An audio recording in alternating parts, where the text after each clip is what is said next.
National Weather Service in Chicago has issued a severe thunderstorm warning for northwestern Cook County in northeast Illinois, northeastern DeKalb County in north central Illinois, northern Kent County in northeast Illinois until 9:45 p.m.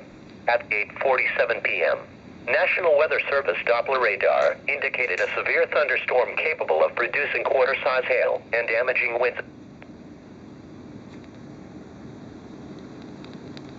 The hell? I don't know what just happened. In excess of 60 miles per hour.